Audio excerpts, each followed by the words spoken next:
دووەم هاتنی مەسیح. هەرچەندە ئێمە نازانین کەی عیسای مەسیح باوەڕداران لەم جیهانەدا دەڕفێنێت، بەڵام دەبێ خۆمان ئامادە بکەین و بە دڵسۆزی بژین بە پێی خواستی ئەو.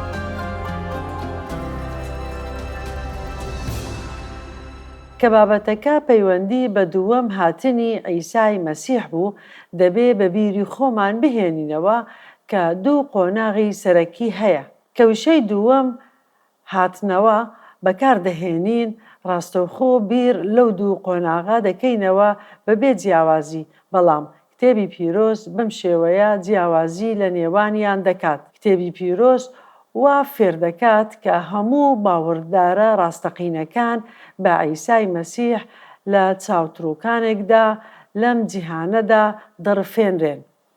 بەڵام هەروەها کتێبی پیرۆز فێریش دەکات کە عیسای مەسیح دەگەڕێتەوە بۆ سەر ئەم زەویە بۆ ئەوەی سزا بدات، شانشینەکەی خۆی دابمەزرێنێت و ماوەی 1000 ساڵ حکم بکات کە ناومان لێناوە حکمی 1000 ساڵە.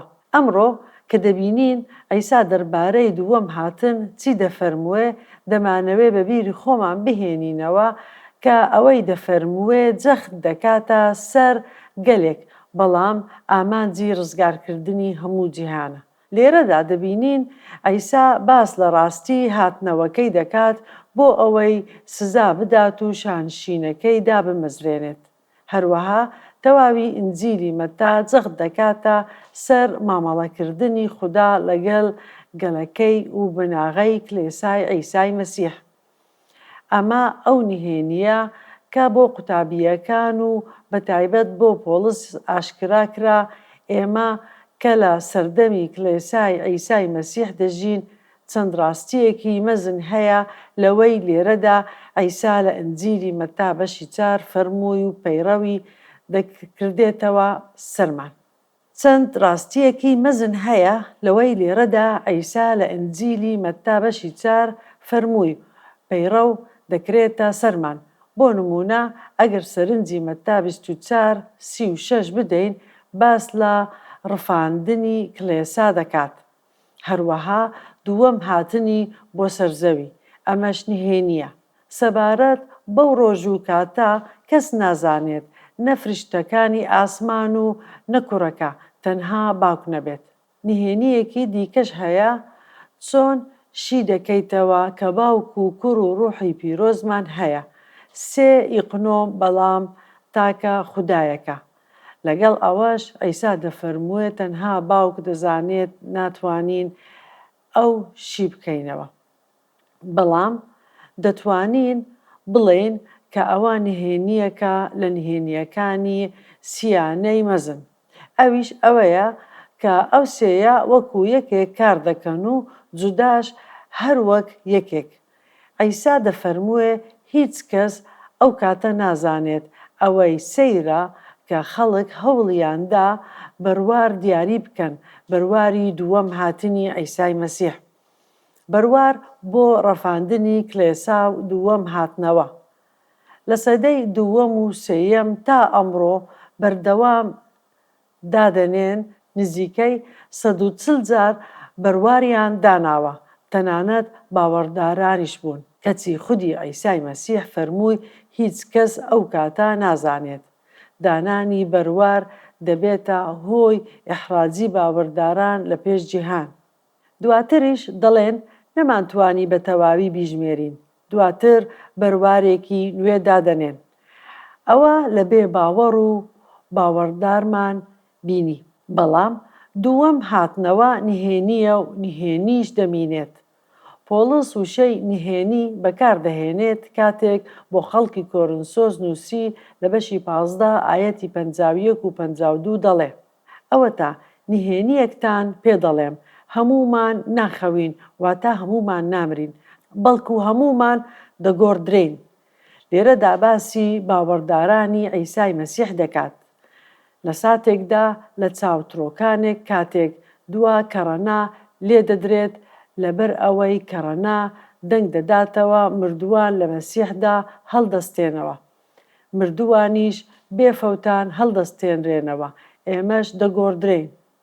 ئەوە ئاماژەیە بۆ هاتنەوەی عیسای مەسیح نەک بۆ ئەم زەویە بەڵکو بۆ ئەوەی باوەڕدارە ڕاستەقینەکان لەگەڵ خۆی بڕەفێنێت بۆ ئاسمان. بێگومان دواتر دەگەڕێتەوە و ئێمەش وەکو باوەڕدار لەگەڵی دەگەڕێینەوە و لەگەڵی ماوەی 1000 ساڵ حکم دەدەین. بێگومان کۆتایی دنیا دەبینین.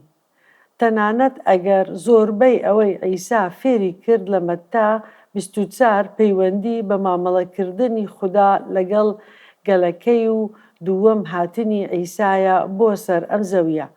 بەڵام نمونونەکان و هەموو ئەوەی فێری کرد لەسەر ئێمە پەیڕەو دەکرێت وەکو کلێسا سەبارەت بە هاتنەوەی بۆ ئەوەی کلێسا بڕەفێنێت بۆ ئاسمان بیبات. باسی نمونەی دارهەنجیرەکە بکەین. عیسا ئەوەی گێڕایەوە و بە کورتی دەفەرموێت. نمونەی دارهەنجیرەکە ئەوە دەردەخات کەوا نیشانەی مادی ڕوون دەبێت. لە ڕووی سیاسی و ڕۆحیەوە لە جیهاندا دەردەکەون پێش گەڕانەوەی مەسیح بۆ سەر ئەم زەویە.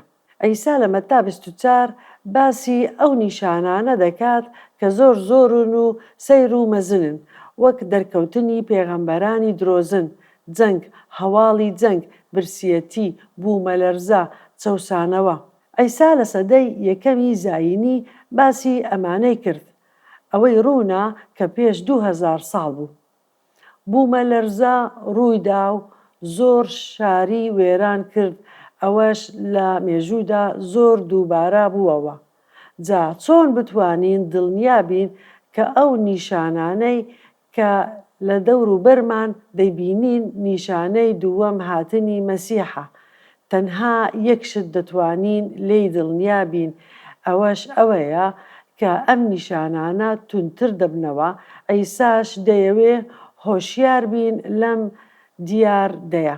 دەبێ زۆر ئاگادار بین بۆ ئەوەی بەهەڵا شی نەکەینەوە، چونکە ئەوە ماوەی 2000 ساڵە بە بەردەوامی ڕوون دەدەن. بەڵام عیسا ئەم شتەی گێڕایەوە دەربارەی دارهەنجیر، ئەمەش بە پەیڕەو دەکرێتە سەرمان وەکو باوەڕدار فەرمووی. پند لە دارهەنجیر وەربگرن. کاتێک لقەکانی نەرم بوون و گەڵایان کرد دەزانن هاوین نزیکە. بە هەمان شێوە کاتێک ئێوەش هەموو ئەم شتانە دەبینن بزانن کە نزیکە و لەبەر دەرگایە. ڕاستیتان پێ دەڵێم ئەم نەوەیە بەسەر ناچێت هەتا هەموو ئەمانە نەیەنە دی. بە هەمان شێوە کاتێک ئێوەش هەموو ئەم شتانە دەبینن بزانن کە نزیکە و عیسای مەسیح لەبەر دەرگایە.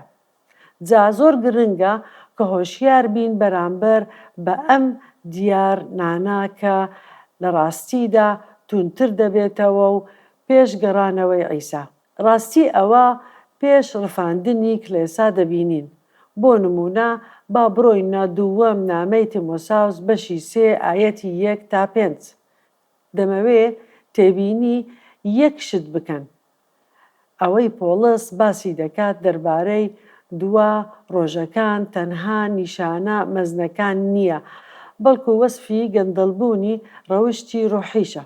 هەرچەندە هەردووکیان هەمان دیاردەن، دەڵێ ئەوە بزانە کە لە ڕۆژانی کۆتاییدا کاتێکی تنگانە دادەنێت. پۆڵس لە سەدەی یەکەم ئەمەی نووسیوە، چونکە خەڵکی خۆیان خۆش دەوێ، پارەیان خۆش دەوێ، لووتبەرزن، خۆ هەڵکێشن، زمان پیسن، گوێڕایەڵی دایک و باوک نابن، سوپاس گوزار نین، گڵاون، بێخۆشەویستین، گردن ئازاد ناکەن، بوختانکەرن، بەسەر خودا زاڵ نەبوون، دڕندەن، حەز لە چاکە ناکەن. با دروست تێبگەین ئەمە ئەم شتانە لە سەدەی یەکەم ڕوویاندا، بەڵام پۆڵس دەڵێت کە تونتر دەبنەوە.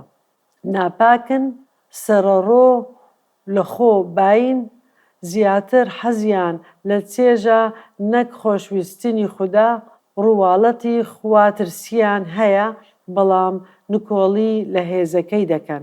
لێرەدا پۆڵس دەڵێ جا لەوانە دوور بکەونەوە. نابێ ڕێگە بدەین ئەم جۆرە ژیانە ڕامان بکێشێت. ئەوە هاوسەنگیەکی تاکە کە دەبێ بیپارێزین بۆ ئەوەی ببینە شایەت حاڵ لەم جیهانەدا. دەبێ ئامادەش بین، دەبێ بە ئاگا بین، هۆشیار بین. ئەوە لە یەکەم نامەی سالۆنیکی دەبینین بەشی 5 و ئاەتەکانی 5 و 6. چونکە هەمووتان ڕۆڵەی ڕووناکی و ڕۆژن. لێرەدا زمانێکی مەجازی بەکاردەهێنێت. ڕۆڵەی شەو یان تاریکی نین، کەواتە ئێمە وەک خەڵکی دیکە ناخەوین، بەڵکو بە ئێشک بگرین و وریابین. بێگومان باس لە جەستە ناکات کە بە جەستە هۆشیار و بە ئاگابین، بەڵکو هۆشیار و بە ئاگابین. ئەمە ڕاستیەکی مەزنە لە فێرکردنەکانی ئەیساوە هاتووە. ئەگەر ئاماژە بە دووەم هاتنی مەسیح بکات یاخود ڕفاندنی کڵێسا، ئەمەش دەمانبات بۆ پرسیاری تێرامان و وەڵامدانەوە کە نیشانەی لە ڕادەبەدەر لە ئاسمان وزەی ڕوودەدەن پێش گەڕانەوەی مەسیح بۆ ئەوەی شانشینەکەی دابمەزرێنێت. ئەمە هەمووی لە مەتا 24 ئەیسا باسی کردوون. دەبێ کاریگەری لەسەر باوەڕدارانی ئەمڕۆ چۆن بێت کە لە چاوەڕوانی ئەیسای مەسیحن کە بێت و بیان ڕفێنێت لەم زەویەدا بڕگەیەکی زۆر جوانە. ئەما نیعمەتی خودا کە ناپێورێت. نیعمەتی خودا دەرکەوت و ڕزگاری پێشکەشی هەموو خەڵک دەکات. پەیامی لە خاچدان و هەستانەوە بۆ هەموو خەڵکە. ئەوەی فێرمان دەکات نیعمەتی خودا، ئەوەی فێرمان دەکات نکۆڵی لە خوانەناستی و هەوەسە دنیاییەکان بکەین، بە ژیری و ڕاست و دروستی و لە خواترسی بژین لەم دنیاە. سەرنج بدە چۆن دەگاتە لووتکە لە چاوەڕوانی هیوای بەرەکەتدار دەرکەوتنی شکۆی خودای گەورە و ڕزگارکەرمان ئەیسای مەسیح. هیوای بەرەکەتدارمان هەیە کە ڕەفاندنمان لەم زەویەدا بێ ئەوەی ببینە بەشێک لە سزای داهاتووی خودا بۆ ئەم زەویە. پۆڵس لە یەکەم نامەی سالۆنیکی بەشی 5 ئاەتی 9 دەربارەی ئەمە دەنووسێت و دەڵێت: چونکە خودا ئێمەی بۆ تووڕەیی دەستنیشان نەکردووە. ئەگەر بە وردی کتێبی پیرۆز بخوێنیتەوە، لە سیپارەی ئاشکراکردن تووڕەی خودا هەڵڕژاوتە سەرزەوی. بەڵێنەکە بۆ ئێمە ئەوەیە کە خودا ئێمەی بۆ تووڕەیی دەستنیشان نەکردووە، بەڵکو بۆ دەستهێنانی ڕزگاری لە ڕێگەی ئەیسای مەسیحی خاوەن شکۆمانەوە. بۆیە باوەڕمان هەیە کە دەڕفێنرێین لەم زەویە پێش ئەوەی تنگانە مەزنەکە تووڕەیی خودا دابەزنە سەر زەوی پێش دووەم هاتن کە لە سیپارەی ئاشکرا بووندا نووسراوە. با دووبارە بنەماکە بخوێنمەوە. هەرچەند ئێمە نازانین کەی ئەیسای مەسیح باوەڕداران لەم جیهانەدا دەڕفێنێت، بەڵام دەبێ خۆمان ئامادە بکەین و بە دڵسۆزی بژین بە پێی خواستی ئەو.